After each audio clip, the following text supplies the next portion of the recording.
అలాగే సంకల్పము చొప్పున మాత్రమే దేవుడు ఎవరెవరు తన రక్షణ సంకల్పంలో ఉన్నారో వాళ్ళని అందరినీ ఆకట్టుకున్నకు ఆకర్షించుకున్నకు ఆయా సమయంలో సందర్భాల్లో దేవుడు తన ప్రవక్తను పంపి తన వారిని పంపి ఆ స్థలముల పరిస్థితి జరిగించి తన ఉద్దేశంలో 100 మంది ఆకర్షించుకున్నాడు. అలాగే ఆకర్షించుకున్న వాళ్ళు మీలో చాలా మీరు కూడా వాళ్ళు అనుకుని చేసేది ఏమి కాదు కానీ అది దేవుని మన సంకల్పమని లేఖనాన్ని బట్టి కూడా మనం తెలుసుకోవాల్సి ఉన్నది.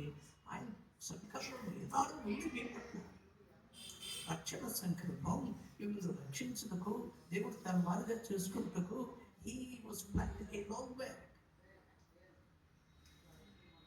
అది మనం ఇంకా పుట్టకపోతే ఈ లోకం మనకు జన్మించకపోతే మిమ్మల్ని ఎదిగి ఉన్నాడు.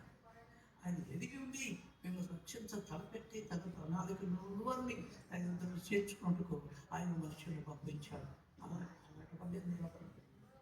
God sent me to this area. ఎందుకు పంపించాడు ఏమి అంటే